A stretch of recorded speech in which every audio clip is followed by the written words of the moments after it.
This is the daughter of the ruler of Dubai, and apparently she uses controversial rule on social media.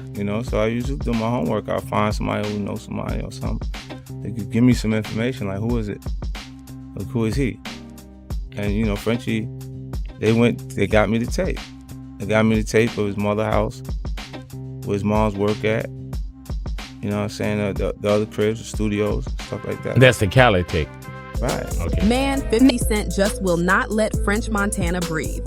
Every single time French's name pops up on the blogs, 50 is right there, locked, loaded, and ready with a fresh troll like he's been waiting for it. But this time, it's not just a throwaway joke or some petty shade.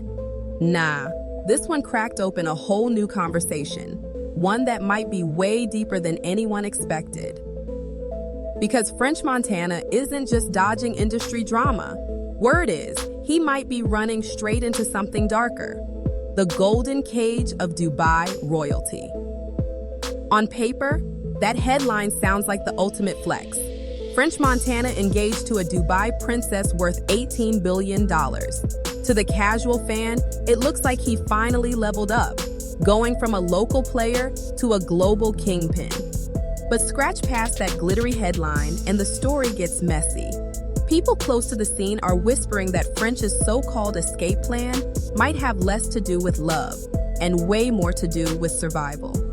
With Diddy still swimming in federal heat and investigators allegedly gathering receipts on everyone tied to those wild bad boy freak-offs, French supposedly needed a backup plan, and Dubai looked like paradise. But here's the kicker. Even paradise has shadows. People who know Dubai's underbelly will tell you straight. Yeah, the skyline drips in gold, the cars are covered in diamonds, and the money never ends. But behind all that shine, the royals themselves have been facing whispers for years. Rumors of princes with appetites so extreme, they make Hollywood scandals look like Disney reruns. Stories about Western celebs getting flown out for secret deals and situations too wild to even print didn't just pop up yesterday. So now the streets are side-eyeing French, a man known for chasing bags, living wild, and cozying up to power, just so happens to lock arms with a princess sitting on billions. People are asking, did French really fall in love? Or did he just fall into the safest escape plan money could buy? The safety net theory is starting to look a little too neat, like all the puzzle pieces line up just a little too perfectly. It's not that people think French Montana can't fall in love. It's that survival feels like the bigger motivator here. And that's exactly where 50's shade cuts deep. Because when he jokes that French got bought, it's not just clowning about an engagement ring. It's the idea that French didn't find freedom. He just traded one master for another. He ditched Diddy's storm, only to land himself in a world where the same rules might still apply. Powerful men, endless money, and zero accountability calling every single shot. The irony is brutal. French thought Dubai was his exit route, but if even half those stories about certain princes are true, he might have stepped out of Bad Boy's fire and straight into Dubai's furnace. And let's be real, the feds might eventually cut a deal or move on, but royalty in Dubai, they play for keeps. That's why this so-called $7 billion escape plan is starting to look less like salvation and more like a glittering trap. French might have bought himself time, but the price tag could be heavier than he ever imagined. I'm sure there were some other ones also. Yeah. I came to Steve Rifkin when I had Chopper Down. Mm-hmm. I walked in the office, it was him and Gabi. Yep. And Gabi was manager. I was like, yo, Steve, give me $200,000. Let me go make music. You know what I'm saying? Just let me. Steve was like, nah, I'll give it to you. Never got it. Never got it. I dropped. Which is funny because Gabi's the president of SRC. Steve is like the CEO. But yeah, so I don't know what type of but weird. Steve makes the final call. Yeah. So I asked for $200,000. You know what I'm saying? But to really get why French would risk it all by jumping into Dubai's arms, you have to rewind. You have to see how he even got tied to Bad Boy in the first place. French Montana didn't just blow up off Pop That and slide into a deal. Nah, the tea around that signing always had a funky smell. And with all the receipts surfacing on Diddy over the last 2 years, fans are looking back with sharper eyes. Here's what most people forget. When French was label hunting, he wasn't some starving mixtape rookie. He had options. Roc Nation circled him. Rick Ross and MMG showed serious interest. Even Kanye's camp flirted. Yet, out of all those powerful tables, French pulled up a chair with Diddy, the one man whose label was infamous for shady contracts, bad deals, and extra requirements behind the scenes. Why would a man with choices line himself up for that kind of trouble? Allegedly, this whole deal had less to do with music and way more to do with lifestyle. Because let's be honest, Bad Boy wasn't just a label, it was a world of its own. And for certain artists, that lifestyle was the real currency. The whispers say Diddy didn't just hand French Montana a contract. He handed him keys to the parties, the women, the infamous freak-offs, and the play nice and get rewarded perks that came with it. Fans have been side-eyeing French ever since. First, because he openly admitted he took less money up front than what Ross or Jay would have offered him, but still picked Puff. Second, because every time he was spotted stumbling out of those villas looking half dead, the internet kept the receipts. People dug up photos and clips from 2016 through 2019 showing French looking worn down. And funny enough, the timing always matched those wild weekends Puff was celebrating him. And when Diddy's arrest in 2024 cracked the industry wide open, the narrative only got nasties. Far suddenly, ex-associates and producers started spilling about what it really took to land a Bad Boy deal. One producer even swore Diddy blackballed him after he refused to take part in a freak-off. So of course, when folks look back at French's sudden rise, the chatter got loud. Hi, guys. Hi. Oh, so you stayed and took that deal? Yeah, we know what that means.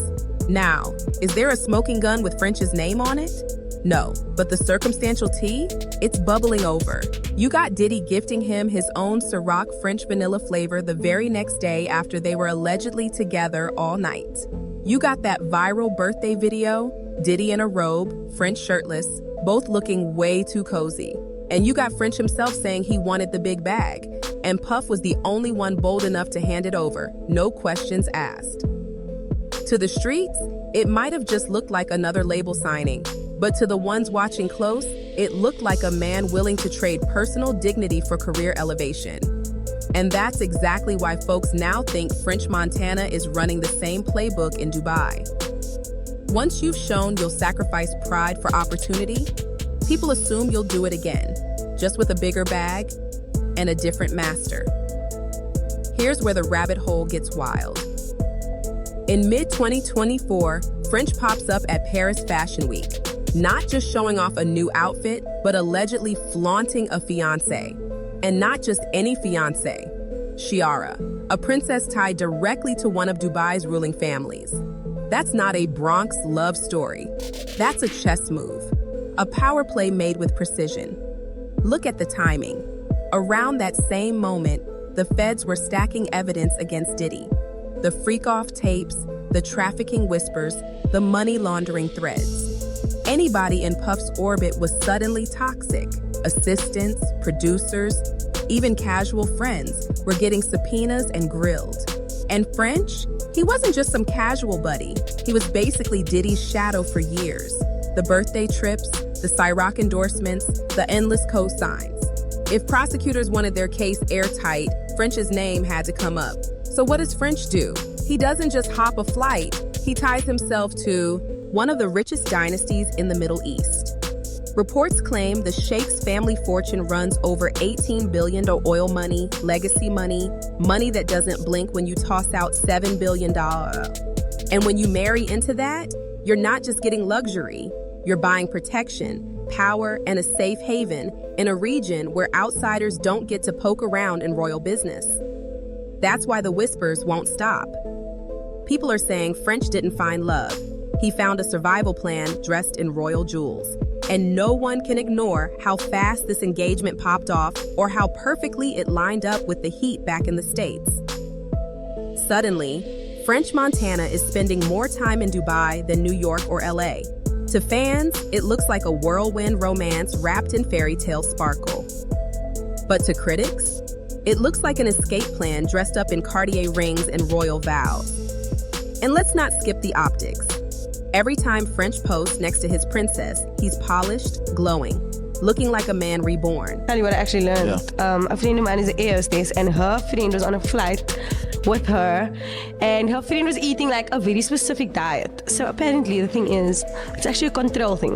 I don't know if I can speak about sheikhs. No, speak. So these guys actually pay these women to hold a strict diet for like 2 weeks so that they can know that they are in complete control of what that woman is putting into her body, and the girl is shit on them.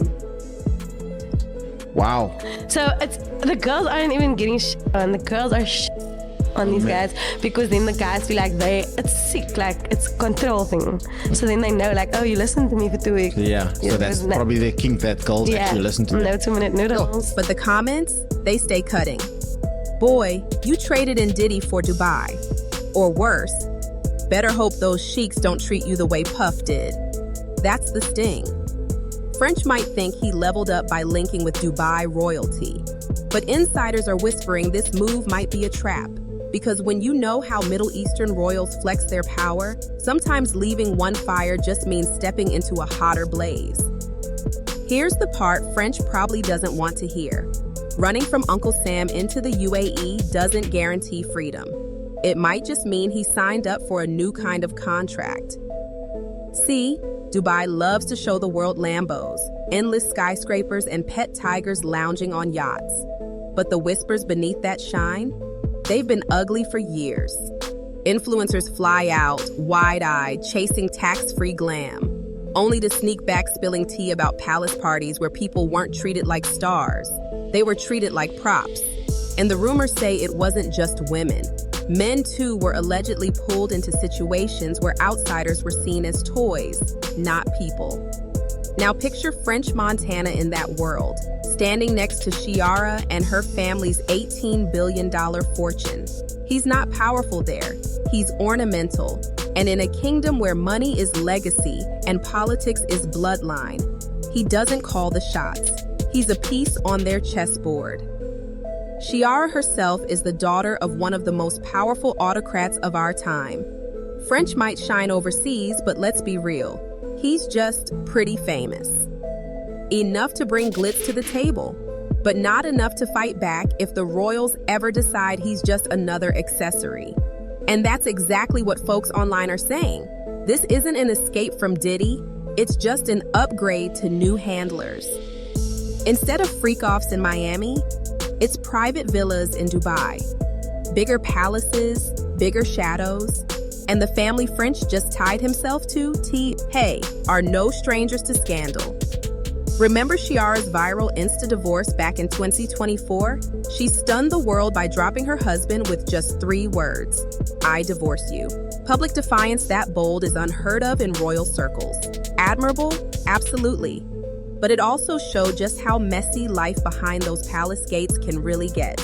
And don't forget the infamous royal baggage, Princess Latifah's failed escape attempt, Princess Shamsah's alleged abduction, both tied back to their father, the absolute ruler of Dubai, who now just happens to be French's brand new father-in-law. Suddenly, that glossy fairy tale sheen is looking cracked. Because when power that heavy moves against you, freedom isn't promised. And that's why the internet keeps calling this French's $7 billion escape plan. On paper, it's genius. Marry into obscene wealth, secure residency, and hide under a royal shield if the feds come knocking. But socially, it feels like deja vu. For years, people clowned French as Diddy's boy toy. The shirtless dinners, the birthday serenades, the Cyrock endorsements. Now the gossip says he didn't escape the role. He just leveled it up, from one sugar daddy to an entire dynasty. And here's the bite. Hip-hop sold us French as the gritty underdog. Moroccan roots, Bronx hustle, Coke Boys pride. But Dubai royalty? They don't play like Bad Boy Records. You don't outshine them, you don't embarrass them, and you definitely don't outlive your usefulness. Not if even a shred of those whispers are true. So yeah, maybe he left the boiling water back in the States, but in Dubai? Woo, baby. He might have just sat himself right on the stove. Here's the real gag in all this chaos. The loudest voice dragging French Montana is none other than 50 Cent. But pause on that for a second. What if 50 isn't just clowning? What if, beneath all the trolling, he's really trying to warn French? Because you know how 50 moves, big brother energy that roasts you nonstop, but secretly wants you to win. He's been shading French for years, calling him washed, calling him a Diddy leftover. But maybe, just maybe, he sees the trap French is walking into. A trap that doesn't come with chains, but reeks of those velvet cages people whisper about in Dubai. But flip the coin. What if it's not even a trap to French? We look at him and say, damn bro, you sold your soul for protection. But maybe this is exactly what he wanted. See, not everybody's chasing freedom. Some people chase comfort. French might not see himself as a prisoner locked in some palace. He might see himself as the chosen one, the Bronx hustler who flipped mixtapes and ended up with gold-plated security. What we call a cage, he might call heaven. Air conditioning, a driver on call, and billions in the bank. And that's why 50's jabs sting so hard, because they're laced with truth. Built his empire on independence, owning his name, turning street smarts into boardroom power. Meanwhile, French might have flipped survival into servitude, but at the end of the day, who's really winning? The man still battling for credibility in hip-hop, or the man sipping tea behind palace walls, scandal-proof, untouchable, sitting on a $7 billion safety net? It's messy, it's ironic, and it's the paradox French Montana now lives in. To us, he looks like property, but to him, he might finally feel like royalty. And maybe that's the biggest twist of them all. The scent can drag him forever, but French Montana might just be smiling, because this might have been the plan from the very start. So what do you think? Did French just pull off the ultimate survival move? Or did he lock himself in a golden cage? Drop your thoughts in the comments below. And don't forget to like, share, and subscribe, because this story is only getting wilder.